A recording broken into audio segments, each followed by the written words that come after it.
Então, sejam todos bem-vindas.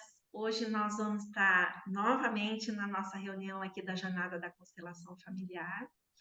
Eu passei para vocês esse vídeo, um vídeo, da qual eu não pude deixar gravado porque tinha copyright, então nós vamos agora seguir a nossa aula. Então, as pessoas que não puderam assistir ao vivo, não puderam assistir esse vídeo aqui. Por isso que é tão importante vocês entrarem na nossa aula.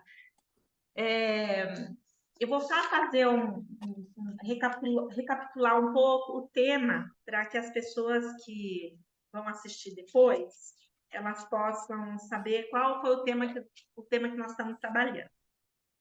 Então, o tema é quando a percepção de um é receber pouco e do outro é estar dando muito. Então, o tema que nós estamos trabalhando hoje nessa aula é sobre o equilíbrio de trocas, porque Bert Helling, que criou a constelação familiar, ele fala de três leis sistêmicas que regem os sistemas familiares, que é a ordem, o pertencimento e o equilíbrio de trocas. E hoje, nessa aula, nós estamos falando sobre equilíbrio de trocas. Então, só para elucidar um pouco, eu atendi há um tempo atrás uma cliente que o ex-marido, né? Ela separou do marido e o ex-marido eles têm um carro que está no nome dele e ele resolveu que ele quer a metade do carro. Só que por muitos anos que eles conviveram juntos, quem sustentou a casa, ele ficou desempregado e ele não colocou dinheiro na relação. Eles têm também uma criança, né, juntos.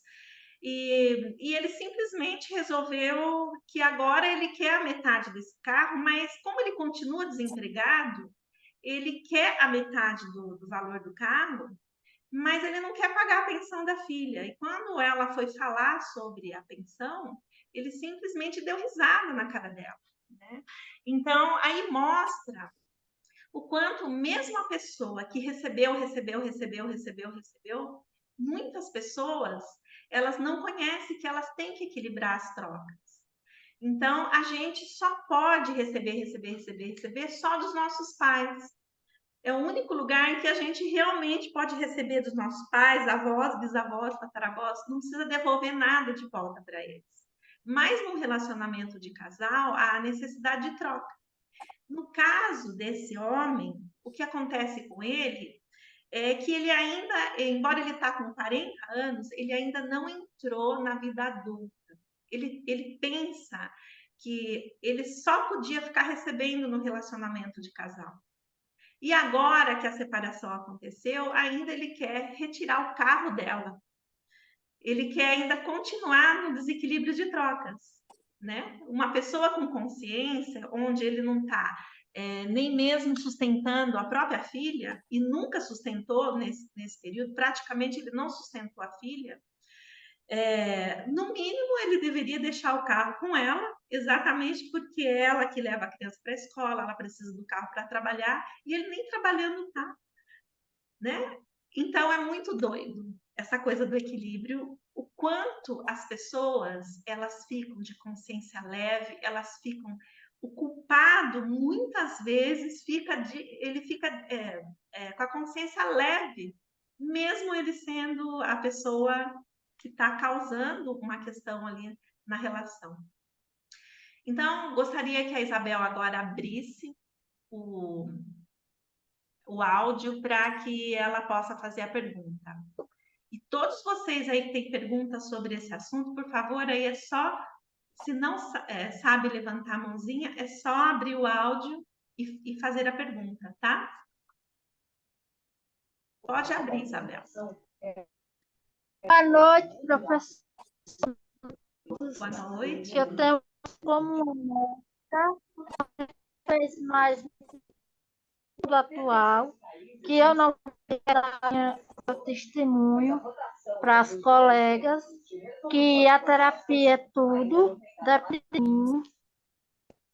A terapia eu assumir para mim mesmo e para o mundo, porque antes eu não me porque eu era deficiente. E tema de hoje, professora, eu assisti, teve algumas coisas que eu me encaixei.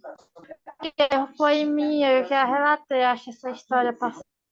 Eu estava magoando uma pessoa e aí eu sinto até hoje uma mágoa, porque eu magoei com palavras, que eu fui grossa, e aí eu comecei a tirar fotos dessa pessoa, e pedindo perdão, e se depois pode ser que você esteja perseguindo, mas não era perseguição, é que eu estava me sentindo bem, publicar, para que eu estava, o que eu estava sentindo no momento, um momento de tipo dor na ferida que eu fiz, que ainda até hoje dói.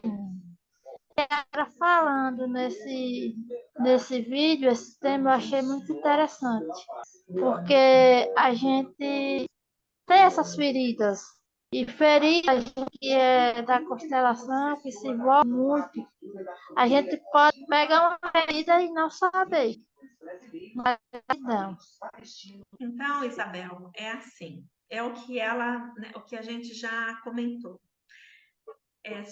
A gente só consegue equilibrar algo que a gente fez para outra pessoa. Você viu assim que precisa, para ter um relacionamento, tem que ter dois culpados. Se um se sente, se a gente feriu a pessoa e ela acha que ela está acima de nós, ela é como um anjo, entende? Que ela está acima de nós e ela não escolher equilibrar com a gente, dá a possibilidade de equilíbrio. Se a pessoa não, se a vítima não der essa abertura, nós não temos como equilibrar com aquela pessoa. A gente vai ter que seguir a vida sem conseguir equilibrar. E nós vamos continuar culpados, entende? Então, assim, muitas vezes na vida nós vamos ter que seguir a vida com a consciência pesada. Só que a gente não para a nossa vida porque a consciência está pesada. A gente sabe que a gente gostaria de equilibrar aquilo com o outro, mas o outro não permitiu. Então, o que a gente pode fazer? Não pode fazer nada. Então, no seu caso, você não pode fazer nada. Você só tem que seguir a vida, não mais se machucando por conta do que aconteceu. É simplesmente olhar e falar: olha, de antigamente eu tinha uma consciência, minha consciência melhorou. Hoje eu reconheço que eu cometi um erro com essa pessoa, mas como essa pessoa não quer me perdoar, então eu não posso fazer nada. Então eu tenho que seguir a vida feliz. De vez em quando vou lembrar do que fiz com aquela pessoa, ficar com a consciência pesada. Eu, por exemplo, me dou. Nesses casos como o seu, eu fico com a consciência pesada por uns 10 minutos. Depois eu falo: chega, você tentou reconciliar com essa pessoa, a pessoa não quis, vida que segue. Aí agora a questão a gente deixa com aquela pessoa. O outro não é obrigado a perdoar a gente. Gratidão, professor. E eu quero também relatar algo que eu achei incrível esse final de semana. Veio um rapaz aqui em casa e ele está com. Sabe qual é o problema dele? Não tem na constelação, não tem o tema do dinheiro. Aí o dinheiro do rapaz, aí fica querendo comprar tudo, querendo comprar tudo. E aí eu ofereci, né, o meu trabalho para ele. E aí eu percebi que ela não aceitou. Ela aceita psicólogo e psiquiatra, mas se abriu comigo. Ela disse: Catúcia, psicólogo, psiquiatra, não tá dando efeito. O efeito está na terapia. Né? Mas aí as pessoas aprendem não motivo, mas às vezes ele solta para a gente. Seu áudio está cortando bastante. Eu acho que eu entendi o que você falou. Vou tentar falar, né, algo. É assim, muitas pessoas, o ajudante tem um. Já expliquei isso para vocês em outras aulas. Todos nós que somos terapeutas, que gostamos de ajudar os outros, a gente exagera na hora de dar para o outro. Muitas vezes a gente quer dar para o outro aquilo que o outro não tem a capacidade de receber. Então, para eu dar algo, o outro tem que ter. E quando você resolve não cobrar nada só porque a pessoa não tem dinheiro, o que acontece é que você tira a dignidade daquela pessoa. Então, por mais que você saiba que a terapia que você tem a oferecer para a pessoa vai melhorar muito a vida dela, vai até tirar ela dos remédios psiquiátricos, muitas vezes ela prefere ir no psiquiatra tomar remédio do que receber uma coisa de graça. Porque lá, pelo menos quando ela vai no SUS, por exemplo, como é o governo, na cabeça dela fica de consciência leve que é o governo que está pagando aqui. Ou quando ela paga por uma sessão do psiquiatra. Então, muitas vezes, nós terapeutas temos que tomar um cuidado na hora de querer dar de graça para as pessoas um conhecimento, uma terapia, porque a gente, quando a gente sente pena de alguém, a gente tira a força dessa pessoa. Quando eu sinto pena dela.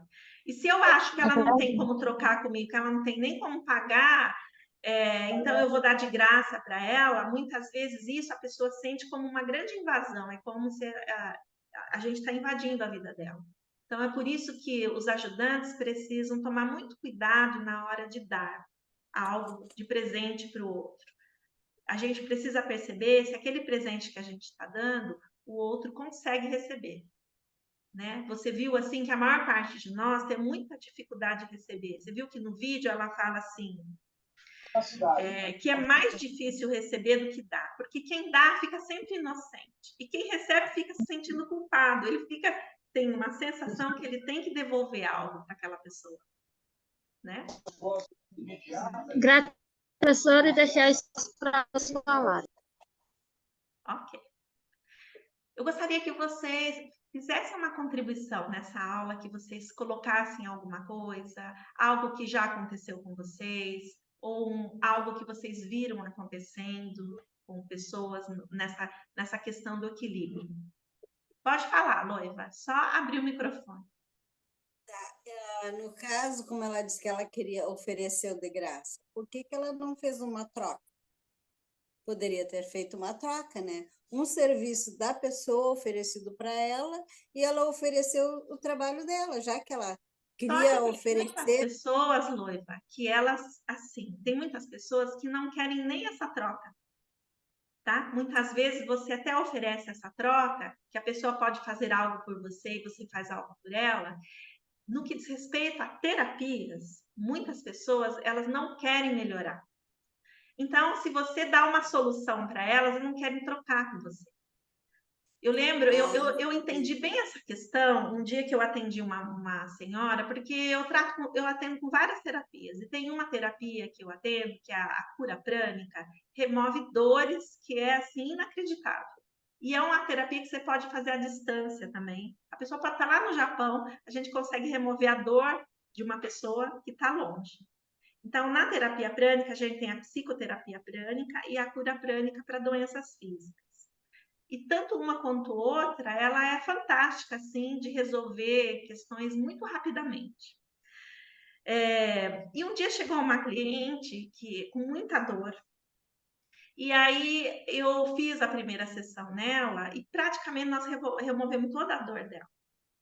Então, quando chegou na semana seguinte, ela não tinha reagendado a sessão dela. E aí ela me mandou uma mensagem assim, ela falou, olha, eu estava com muita dor. Você removeu 100% a minha dor, mas eu não queria que a dor desaparecesse 100%. Eu levei um susto. Quem é que paga por uma sessão? As sessões daqui não são baratas. Não quer que você resolva. Daí eu perguntei para ela o porquê daquilo. Ela falou: sabe o que é? Porque assim, eu odeio cozinhar.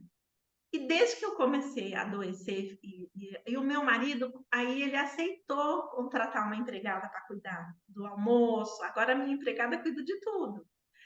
Agora, se você remove 100% a minha dor, daqui a pouco eu tenho que voltar a cozinhar de novo. Eu não gosto de cozinhar. Então, para você ver que é assim, o ser humano tem umas coisas malucas, tá?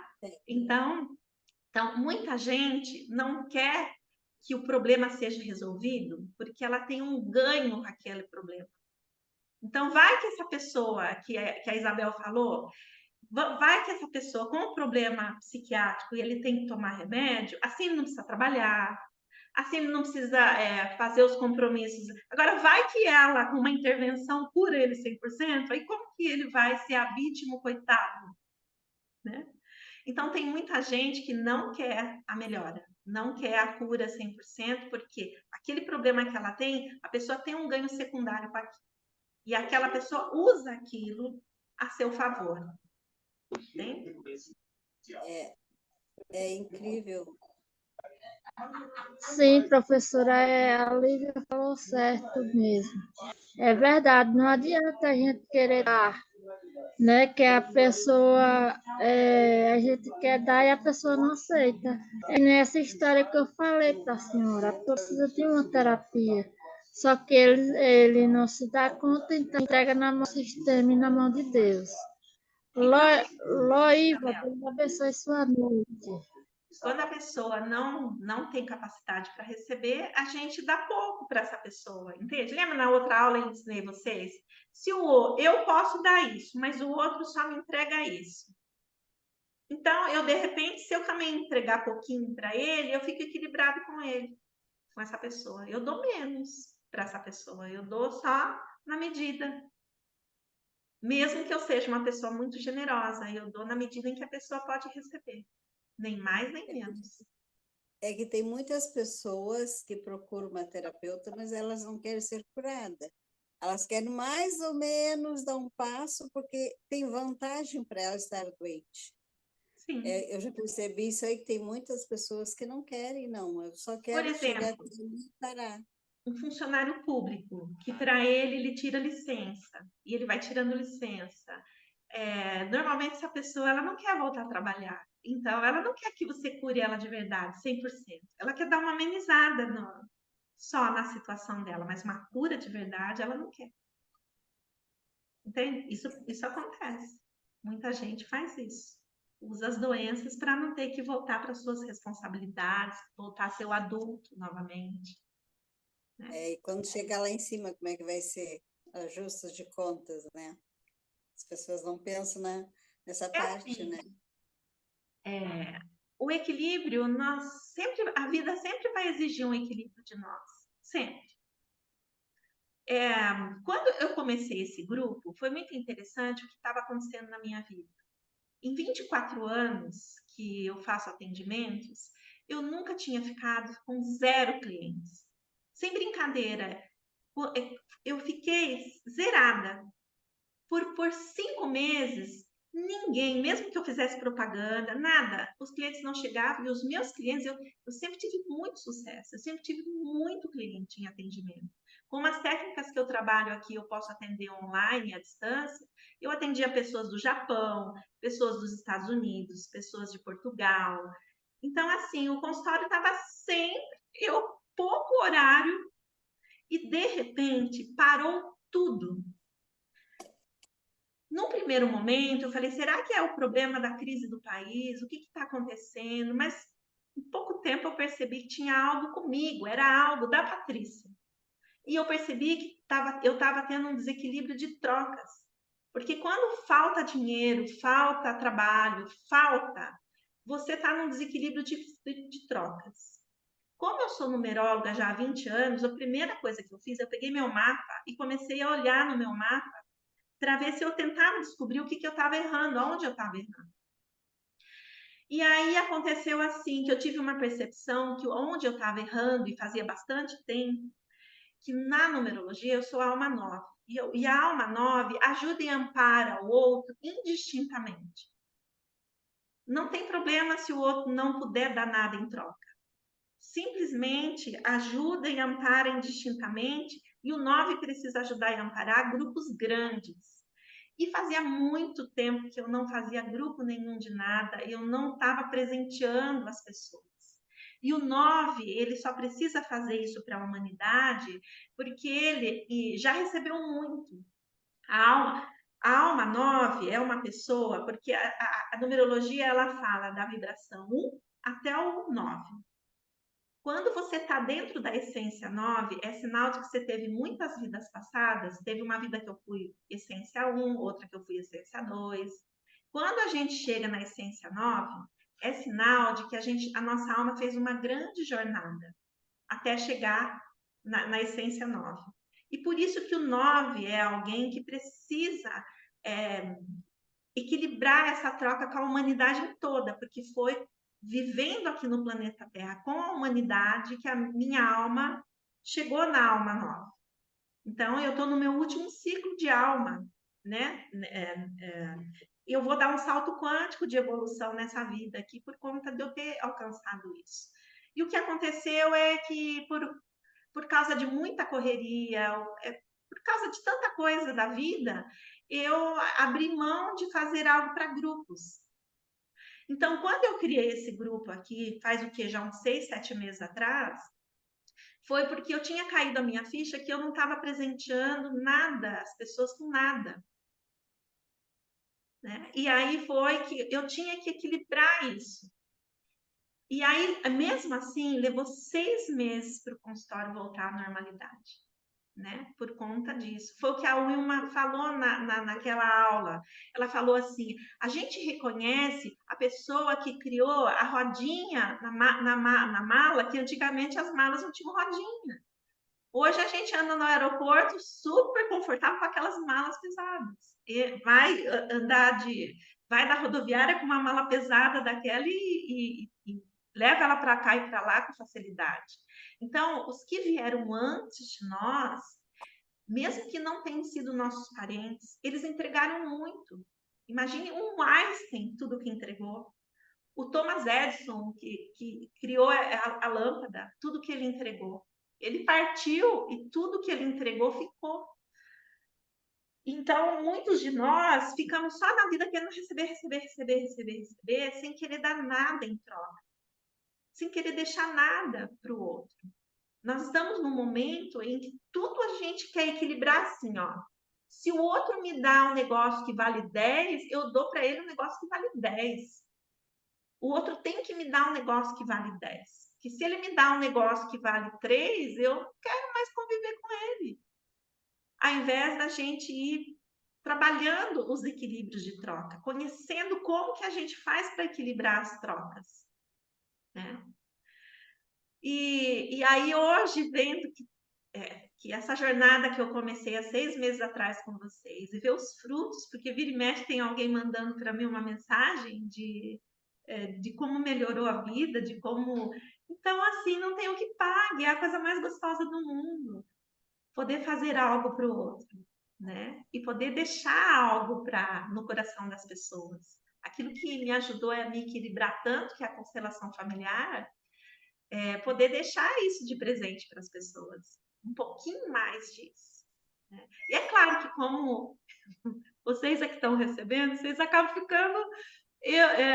Eu fico inocente, né? E vocês ficam culpadas, né? Que vocês estão recebendo isso de presente.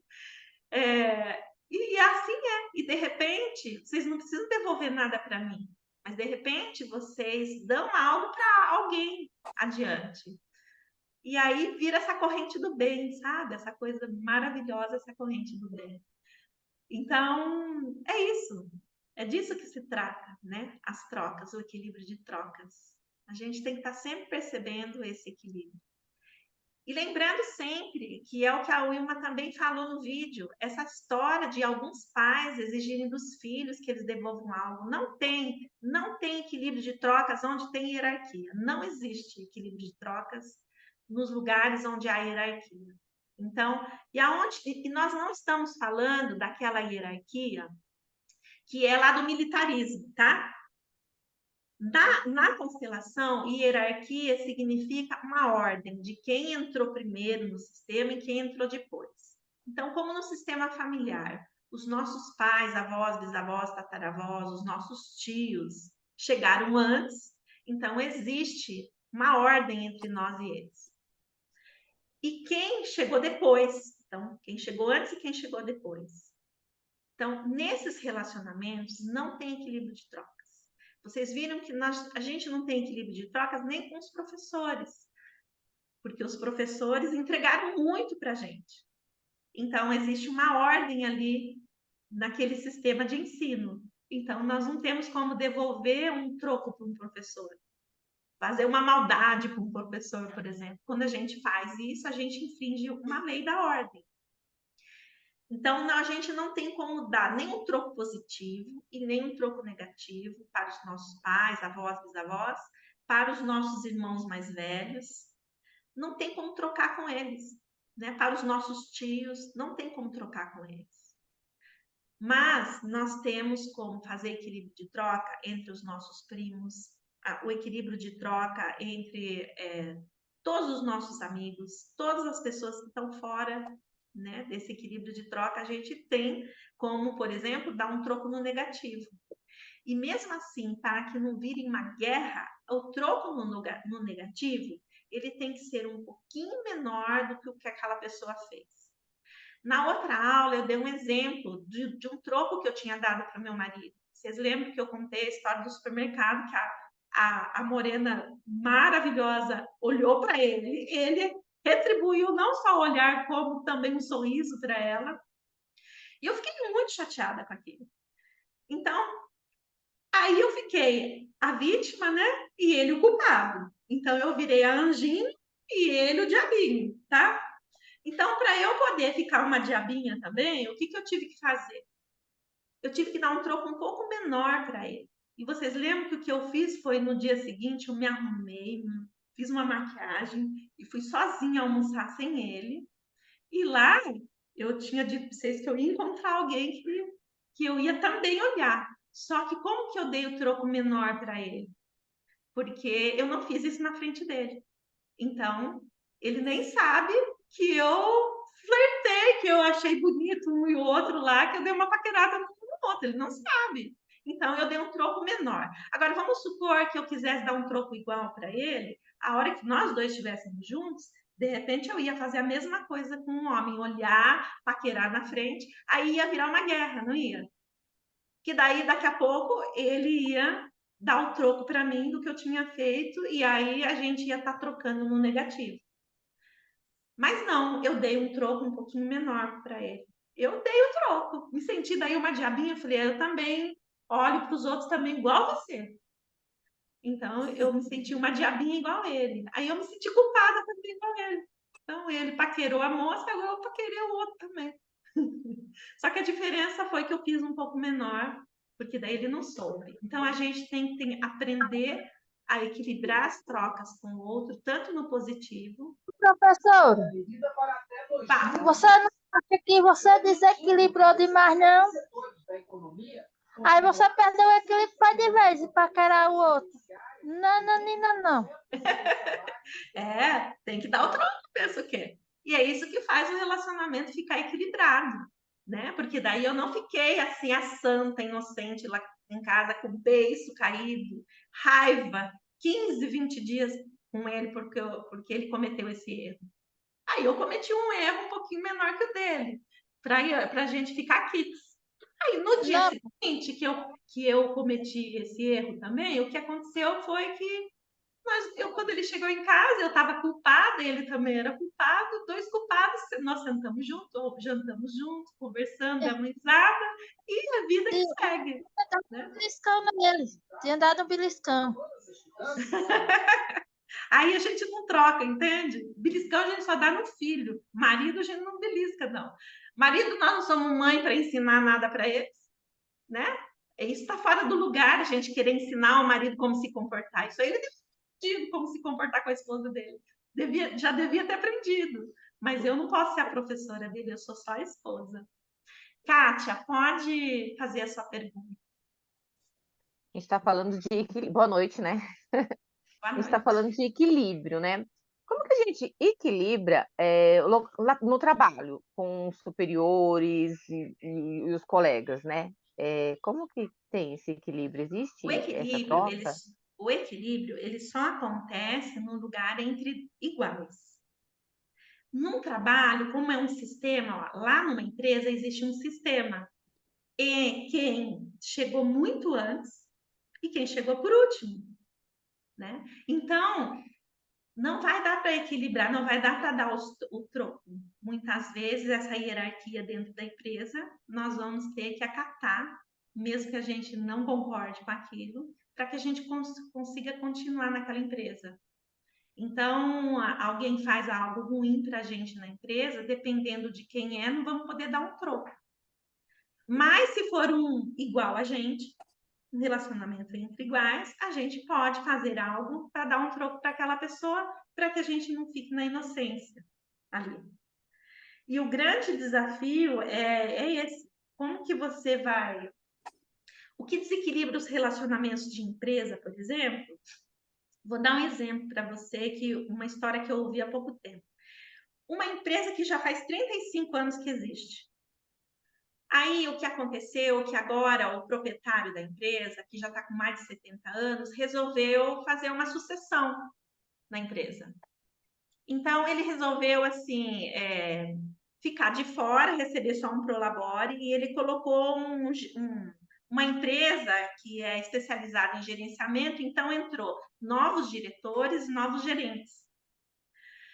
O que está acontecendo, maior confusão agora na empresa, porque esses que chegaram agora por último nem conhecem nada da empresa. E a pessoa que eu atendi é um vendedor dessa empresa que ele já está lá há 35 anos. Então está tendo um maior desequilíbrio de trocas nessa empresa, porque ele sabe todo o processo, ele sabe como faz 35 anos que ele faz. E esses que estão entrando agora estão tentando fazer uma mudança no formato do trabalho dele. Então, ele está adoecendo, porque ele não está... assim, quem chegou por último foram esses. É esses que chegaram por último que precisam se adaptar a essa empresa. E se tiver que fazer mudanças, essas mudanças têm que ser no consenso, junto com todos aqueles que já estão ali. Então, por exemplo, na área da educação, muitas vezes uma merendeira está lá numa escola, faz 30 anos ela está lá. Ela precisa ser respeitada porque ela está muito tempo lá, do que um diretor que acabou de chegar.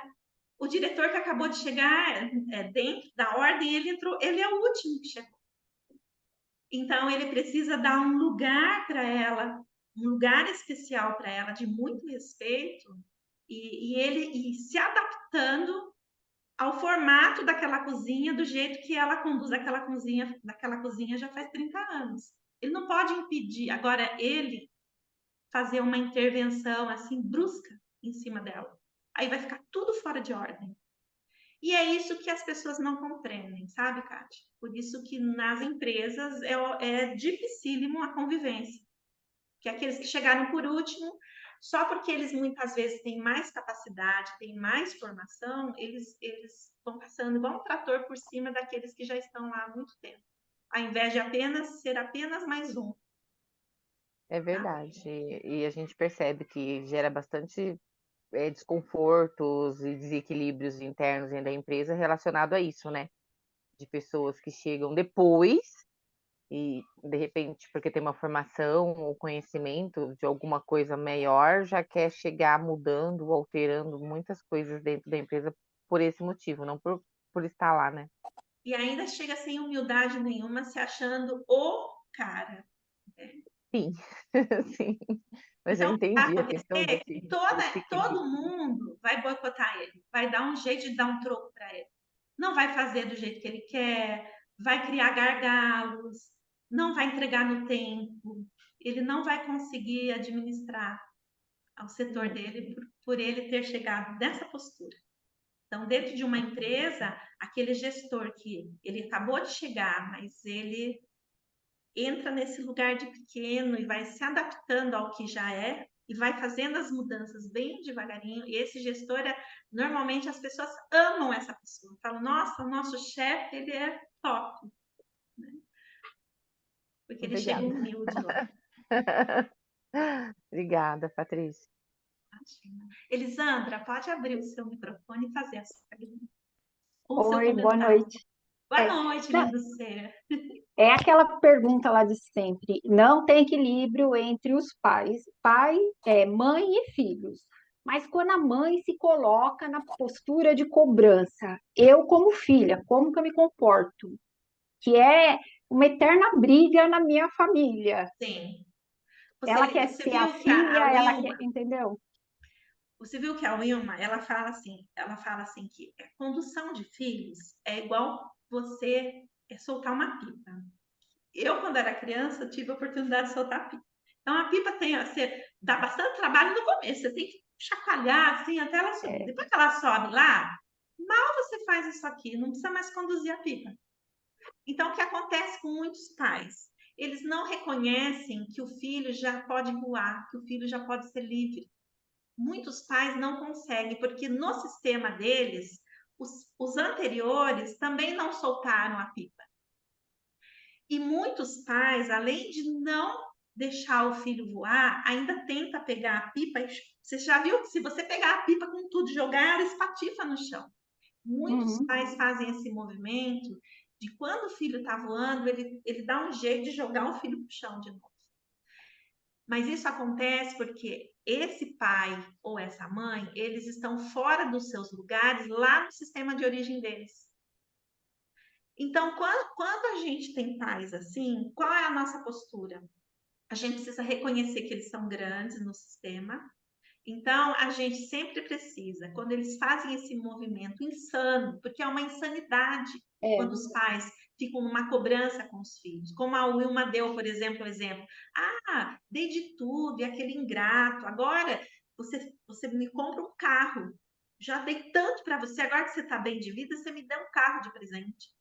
Então, isso mostra o quanto essa pessoa, esse pai, essa mãe, estão fora do lugar deles. Eles não entenderam ainda qual era a função de pais. Então, como que a gente faz para lidar com esses pais? A gente, quando eles falam algo para nós, a gente escuta por um ouvido, solta por outro. Quando eles tentam conduzir a gente, falando, por que você não faz isso, faz aquilo, você só abaixa as barreiras, recebe aquela condução que aquele pai ou mãe está fazendo, não entendeu que aquele filho já ficou adulto, não precisa mais ser conduzido. Filho adulto não conduz mais. E a gente simplesmente recebe e fala, não é que a senhora tem razão, não é que o senhor tem razão, muito Mas, obrigada pelo então, conselho. mas quando age com essa questão da cobrança, que aí você se sente meio que culpada, que às vezes você vai fazer alguma coisa, você e sua família. Você não previu a mãe naquele contexto, mas aí a mãe vem de uma cobrança querendo dizer, por que que eu não pude ir com vocês? É assim, Entendeu? você. Aí você dá uma sensação, você fala assim, gente, mas eu não estou fazendo nada demais, eu só estou fazendo, nem imaginei Esse magoar ninguém, contexto nem é em nada. todas as famílias. Quantas Hum. vezes, assim, os irmãos falam, você foi para a praia porque você não me convidou, né? Mas Não gera um é só a mãe. estresse. Então, você simplesmente, você nunca precisa se exaltar, você Uhum. simplesmente fala assim, olha, eu gostaria de ter saído só com o meu marido e com os filhos. Uhum. Aí vamos supor que ela vai se fazer de vítima, aí você só escuta. É porque você é ingrata, porque você não me levou, e você só escuta por um ouvido. Quando a pessoa termina, você fala, nossa, não é que eu tô atrasada para ir no dentista? Deixa eu ir embora, mãe, um beijo para a senhora. E vai embora. Isso vai embora. Não Tá, discute, não bate boca, não explica, né? E tá. simplesmente tem essa postura humilde, e trata sempre bem, com carinho, mas dá um jeito de ir embora, né? Os filhos Não. adultos não precisam, assim, as pessoas precisam entender o que é um sistema familiar. O sistema familiar de origem é aquela que nós nascemos, pai, mãe e irmãos ali, nosso sistema familiar de origem. Quando a gente forma um novo sistema, a gente se une com um homem ou com uma mulher, e forma, ou os casais que são homem, mulher com mulher, você se une com essa pessoa, e quando você sai da casa dos pais e cria um novo sistema familiar, então o sistema familiar de origem se torna precedência. E o sistema familiar que a gente criou se torna prioridade. Então, mesmo que os nossos pais fiquem tentando transformar a nossa vida lá em prioridade para eles, a gente só não julga eles por isso, a gente simplesmente não faz o que eles estão pedindo, a gente desobedece eles com respeito, certo? E aí a gente dá prioridade ao sistema familiar que a gente criou, que é o Não, tá sistema. ótimo. Então, é sempre assim. O sistema a prioridade é o Essa sistema que eu familiar da qual a criei gente com meu construiu, marido e meus filhos, e né? os filhos, tá? Então, eles são Obrigada. prioridade para você. E você não tem que explicar isso para sua mãe, porque você não é a mãe dela, você não tem que ensinar nada disso para ela. E Mesmo que aí, venha a cobrança, é que nem você falou, é só respeitar, sem julgar, sem entra por julgar, um lado e sai pelo outro. Então, ela fala para você fazer determinada coisa. Você fala, obrigada, mãe, a senhora é maravilhosa, se preocupa comigo, obrigada pelo conselho. Mas você sai da porta da casa dela e você faz do seu jeito. E eu não E tô não do deixando de jeito que ela respeitar, assim, falou. eu não tô perdendo o respeito por ela, né? Por ser a minha mãe. Isso. O que faz a gente sair fora do nosso lugar e diante dos grandes do sistema é a gente enfrentar eles, xingar, brigar, falar palavrão, sabe? Não, diante dos grandes do sistema, a Wilma e o Décio falam uma coisa bem interessante. Você baixa as orelhas e os topetes. É assim. É essa postura assim, tá bom. E assim a gente vive em paz com E eles. mais uma pergunta, igual você falou, eu não posso brigar. E quando você briga? E quando você sai do seu respeito como filha? Aí você dá 10 passinhos para trás, né? E se você Eu puder posso pedir pedir perdão? desculpa, pode ser que a mãe não queira perdoar e não tem problema. Uhum. O problema daí já não é mais nosso, quando a sua mãe é uma pessoa que quer sempre ficar inocente, ela não quer ficar culpada nunca, você só reconhece isso, né? E se Tá. ela não quiser o perdão, ok, vida que segue. Não, Então então você tá bom. pode, tá? Você pode sim. Ô, Chegar. professora, e a frase que ela sempre tem que falar é agora, mamãe, eu te vejo, mamãe, eu sou menor do que a senhora tem razão, não é assim? Na verdade, é uma frase que é para a gente entrar nessa postura, Isabel. Mas não precisa a gente ir lá ajoelhar, pôr a testa no chão para o pai e para a mãe. Não. É uma postura interna. Você é maior que eu, mas você não precisa falar, mãe, você é maior que eu. Você é que se coloca nessa postura onde ela é grande no sistema e você é pequeno. E aí você trata um grande no sistema, o jeito de tratar. Com isso você cria muita paz. Juliana, você escreveu algo aqui, mas eu não consigo ler e falar ao mesmo tempo. Então, se você puder abrir o microfone e falar, tá bom? Isso aconteceu comigo e minha mãe. Eu fiz isso com ela, mas não tinha noção disso. Ela Entendi. queria comandar a minha vida e eu não deixava. Foi Juliana que escreveu, professor. Ah, depois a Juliana, se ela quiser abrir o microfone. Ah, foi isso que ela escreveu? É... Oi, Fala. Patrícia. Isso aconteceu com a minha relação com a minha mãe. Ela não deixava ela queria comandar, né, a minha vida, mesmo eu adulta, as minhas decisões. Então, era aqueles conselhos que ela dava o conselho, mas ela queria que eu seguisse aquele conselho. E eu sempre ia pelo contrário. Se ela falava para mim, vai para o caminho A, eu ia para o B. Eu sempre contrariava ela e ela ficava ferrada. Mas eu fiz muito isso assim, sem saber, né? Na verdade, eu acho que eu acabei fazendo certo, mas sem ter noção disso, né? Mas isso, claro, ganha, né? Aconteceu muita revolta, né? Muitas brigas também, mas ela queria muito comandar e eu não deixei. Eu fiz tudo ao contrário. É o que eu tô falando, Ju. Os nossos pais, eles já vêm fora dos lugares dele, lá na família de origem, tá? Então, eles fazem um Ctrl-C e Ctrl-V. Eles foram criados assim, eles tentam criar a gente da mesma forma. Só que nós temos como fazer isso com respeito para que não vire uma guerra com os nossos pais. A gente pode, sim, sempre reconhecendo que eles são grandes e a gente respeitando eles. Mas a gente desobedece eles. Essa frase vocês precisam guardar. A gente desobedece os nossos pais com respeito. Então, não é com enfrentamento, não é tentando explicar para eles o que é o certo e errado. Quando a gente percebe que eles são limitados, a gente concorda com tudo, mas quando a gente está vivendo nossa vida, a gente faz do nosso jeito. Tá? E do nosso jeito. Ô, Patrícia, tem uma pessoa querendo dar uma boa noite que está assistindo comigo. Ai, Fala? Ai, oi, minha tia lindeza, eu tô com Patrícia. saudade de você. Tem gente que vai fazer aniversário esses dias, né? Tem gente que Eu. já vai fazer aniversário. Manda beijo pra ela. Mandando beijo. Beijo no seu coração, viu, dona Lê? Dona Letícia, Ela observou que o consultório é novo, viu?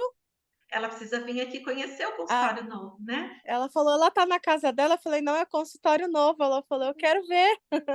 Traga ela aqui para ela matar a saudade do consultório. É.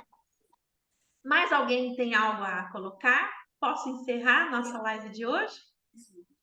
Então pode falar, Loeta. E quando é o contrário, que os filhos querem mandar nas mães, como fica isso aí?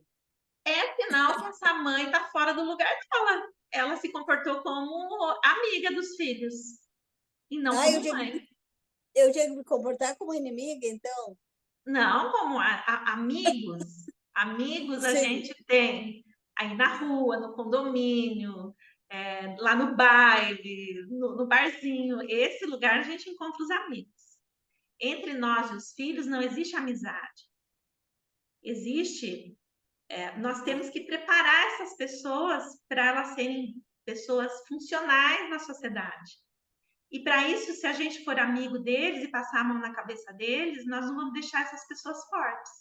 Então, os pais têm aquela função de exigir lição, de exigir que na casa tenha algumas regras e eles têm que cumprir. Já os nossos amigos, se chegarem na nossa casa, almoçar, jantar e forem embora sem lavar a louça, para nós está tudo bem. Agora, um filho não ajudar a gente em casa é problema. Um filho onde tudo só ele recebe, ele não tem que cumprir nenhuma ordem, nada ali na casa.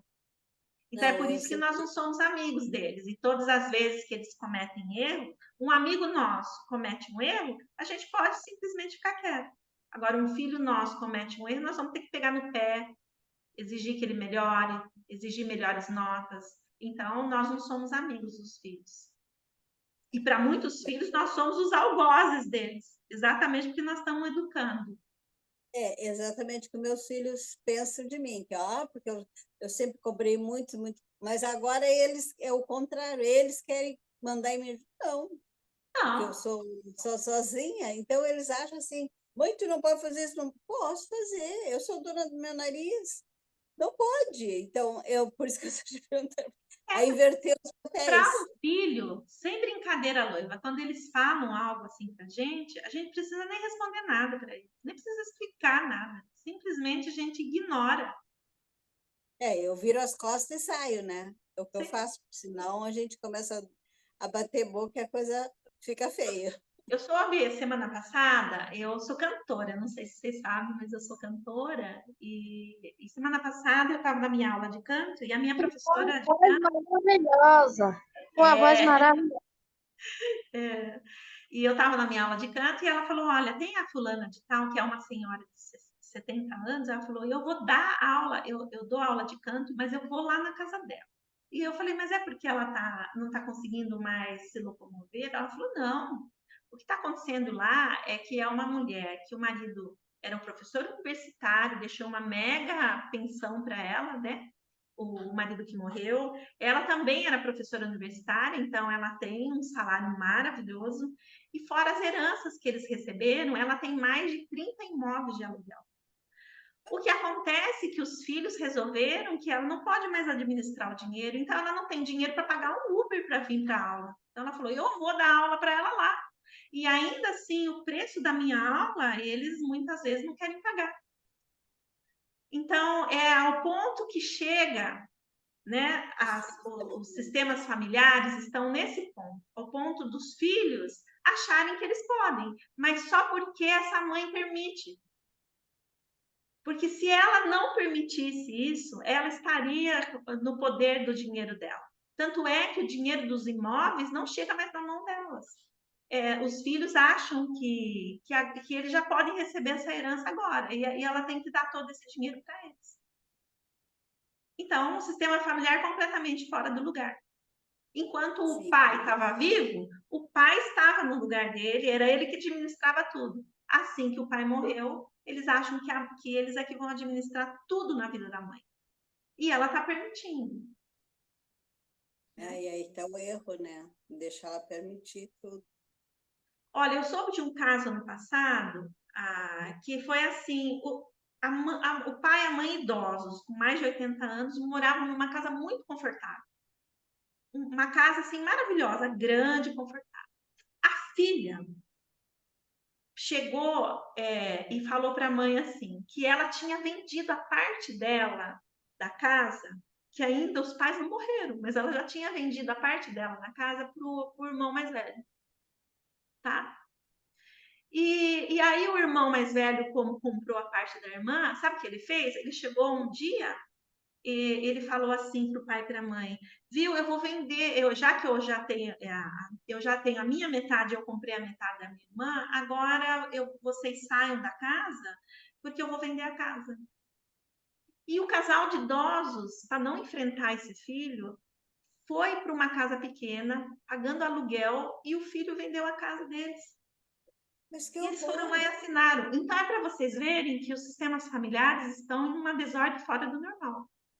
Então, agora, na velhice, esse casal está tendo que pegar o dinheiro deles, pagar um aluguel, porque o filho vendeu a casa deles antes deles morrerem. E eu já vi isso numa outra família, em que um dos filhos morava junto com o pai e com a mãe. Era uma casa muito grande e no fundo tinha uma casa. Então, um dos filhos morava com a esposa lá. Mas em troca, meio que cuidavam dos pais idosos, tá? Aí um outro filho resolveu casar e resolveu que aquela casa do fundo, quem tinha que morar era ele. Então, para não dar confusão, a irmã mais velha, sabe o que fez? Chegou para esse que morava na casa e falou: quer saber de uma coisa? Você quer construir a sua casa?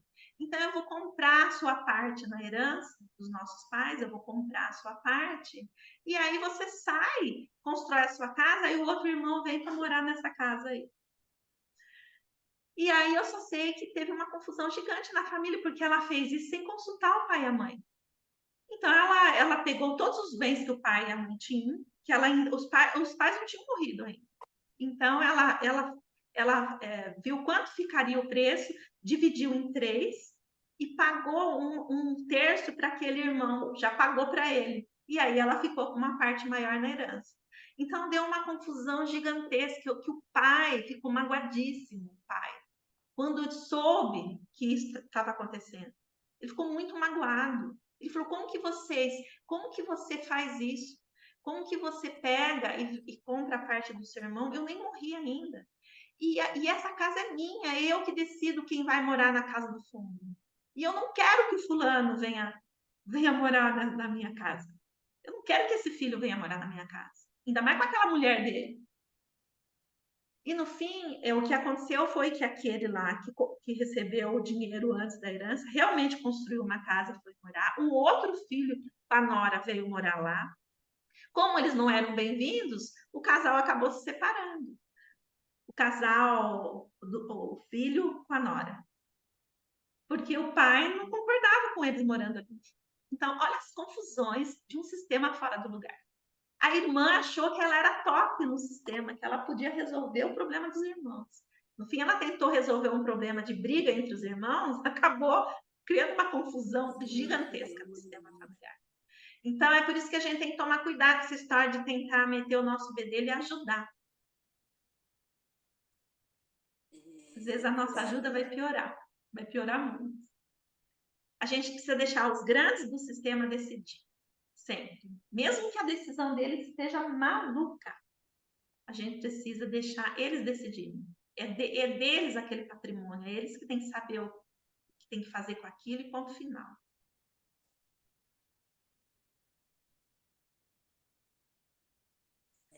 Não é fácil. Filhos é complicado. É Não é confusão. complicado. problema é quando nós pais, que a gente quer que os filhos amem a gente. Então, a gente sempre vai ser o docinho de coco para eles. Imagina que uma mãe consegue um filho que se revolta e resolve ir embora e não olhar mais na cara dela. Então, por conta disso, ela abre mão de tudo. Que foi o que aconteceu com esse casal de idoso, a primeira história que eu contei. O filho, eles não queriam enfrentar o filho. Eles não queriam perder o amor do filho.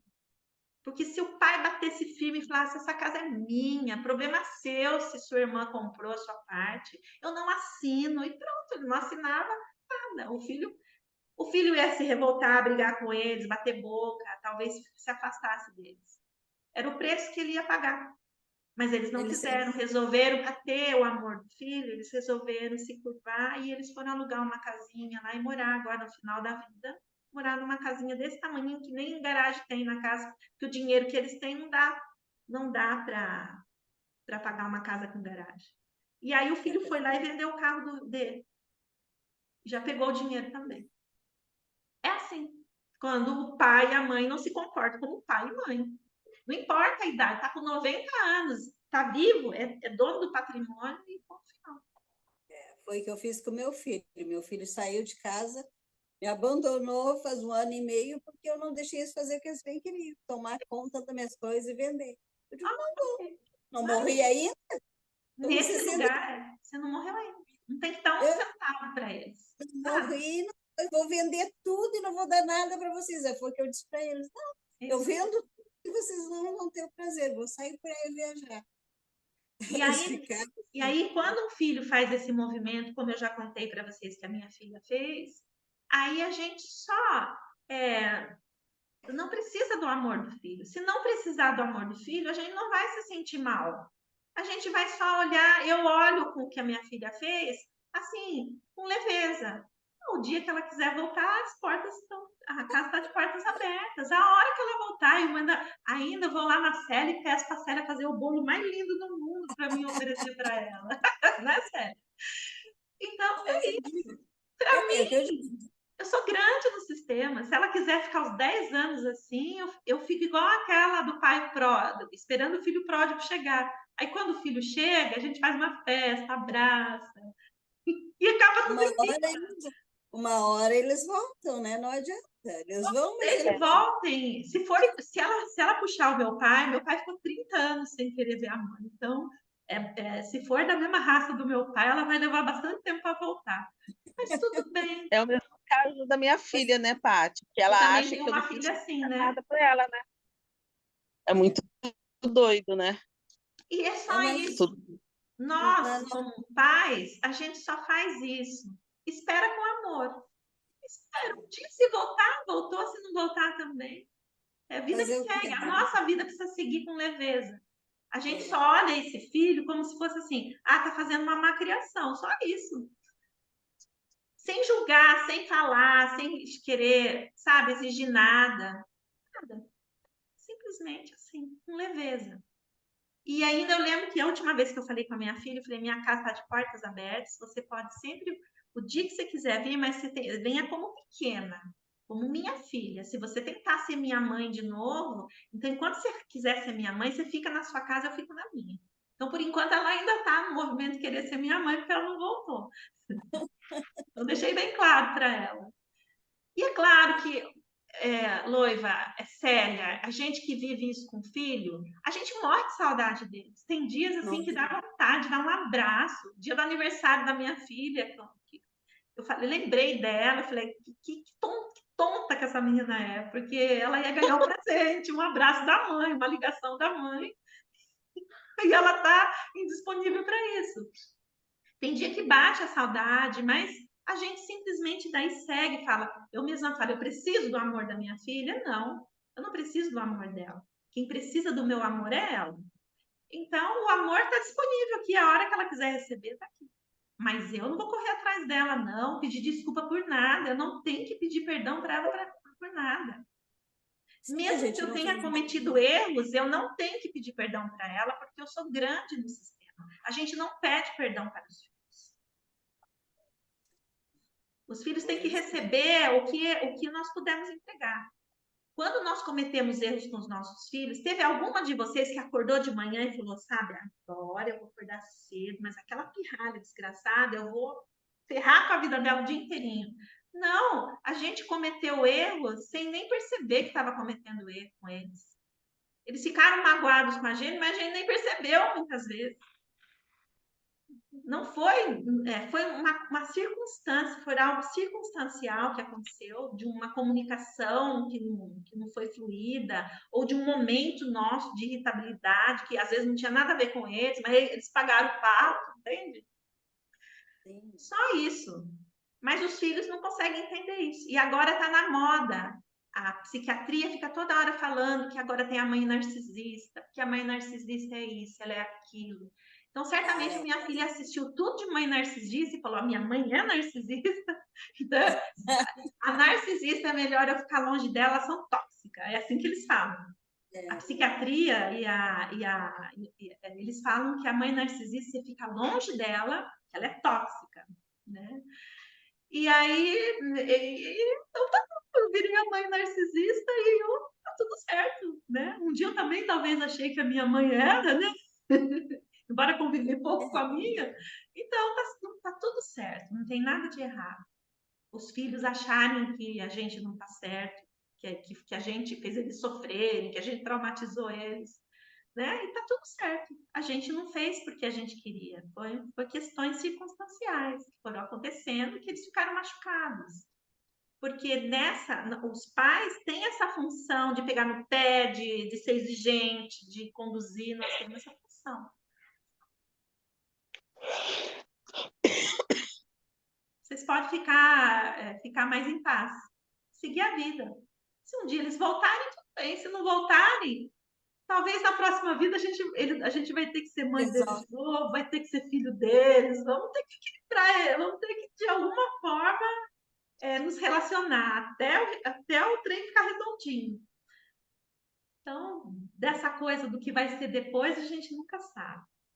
Mas o Bert Helling nos dá uma boa dica de postura. Ele fala que quando os nossos filhos estão fora de lugar, é porque nós estamos fora do nosso lugar no nosso sistema de origem.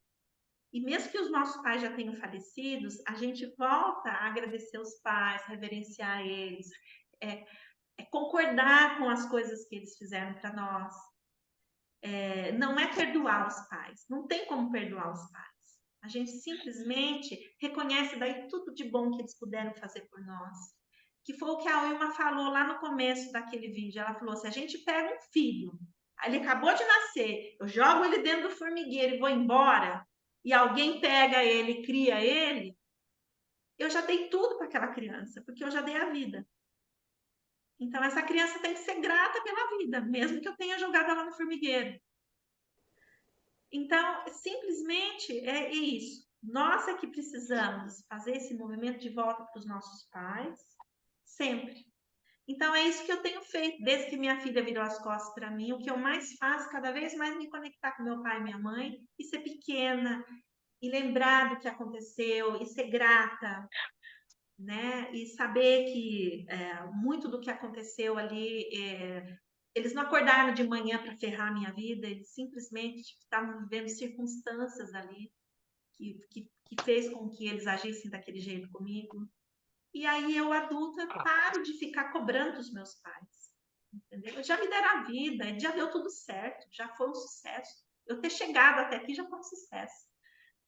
Né? E só agradecer o fato deles terem um dia se encontrar, deram uma trepada eles nem queriam eu, porque já tinham filho demais, nem queriam eu, mas veio mesmo eles não querendo.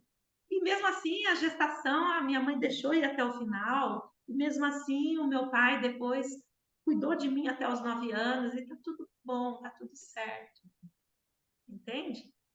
Sem que eu tenha que ficar julgando eles, por que eles fizeram isso, por que aconteceu desse jeito, não deveria ser assim, eu não gostei que foi desse jeito. Não foi fácil, mas tudo bem, deu tudo certo. Né? Tá aqui, né? Pelo menos a gente está aqui. Tá aqui viva, deu tudo certo. É. Então, Então, noiva, faz isso. Se o filho está dando trabalho, simplesmente retorne de novo com reverência ao seu pai e sua mãe. Seja lá o que é que tenha acontecido lá. Com gratidão, com reverência. Eu botei até uma foto dos meus pais aqui, que eu fiz uma montagem, coloquei os dois, que eles não tinham foto juntos. Eu coloquei os dois separados numa montagem, e todo santo dia eu digo sim para eles, sabe? Eu chego aqui no consultório e falo, sim, mãe, sim, pai. Assim eu estou recebendo deles o que quer que tenha acontecido. E de vez em quando eu falo para eles assim, de mim, vocês dois estão livres. Porque eu não tenho mais nenhuma reclamação, não tenho mais nenhuma exigência, não tenho nada. Só agradeço por vocês terem me dado a vida. E ponto final. Então, nessa postura, é possível eu estar no meu lugar dentro do sistema. Aí pode ser que em algum momento a minha filha entre no lugar dela. Tá? Então, pode ser. É verdade. E como ela é uma filha adulta, eu parei de não tenho mais que conduzir. Então, eu não tenho que exigir nada dela. De vez em quando eu lembro dela e falo, filha querida, de mim você está livre, completamente livre. Já soltei você para a vida, está livre. Então não cobro nada. E o dia que ela voltar, não vou cobrar nada, não vou perguntar não, por que ela ficou brava, não sei que ela resolva falar alguma coisa, também só vou ouvir. Não vou explicar nada, nada. Deixar ela nas indagações dela e vida que segue. Bom, lindo ser, já passou bastante do nosso horário. Hoje foi o dia que mais a gente ultrapassou o horário. Com muita gratidão aí pelo carinho de vocês. E eu quero só combinar uma coisa com vocês. Eu fui convidada para cantar no coral da Sinfonia Filarmônica aqui de Santa Bárbara. E as Que aulas de legal. lá é toda terça-feira, 7h30 da noite. Então, eu vou combinar com vocês que nossa aula eu vou mudar para quarta, às 8 horas. Para eu não perder essa oportunidade de cantar lá, porque eu sou cantora certeza. lírica, e lá é só Professora, eu parabéns. vou aprender muito, né? Eu fui convidada essa semana para participar do coral, então eu resolvi que eu vou. Então, por isso eu vou mudar a nossa aula, não vai ser mais de terça, eu vou avisar hoje o grupo, a partir da semana que vem ela vai ser de quarta-feira às 8 horas. Se vocês puderem entrar, vai ser uma alegria receber todos vocês. Parabéns, professora, e uma boa sorte na sua aula de música. Você merece. Muito, muito obrigada. Boa sorte, sucesso e gratidão por tudo. Eu que agradeço todas vocês de receberem, né? Você sabe quanto eu tô com você, né? E eu recebo muito de vocês. Nossa, é muito gostoso essa troca. Vocês acham que é eu que estou entregando? Não, mas vocês me entregam muito. Então, é muito legal, muito bom estar aqui com vocês. Então, um beijo grande aí para vocês. Fiquem com os anjos e tudo de bom. E até quarta-feira que vem. Tchau. Tchau.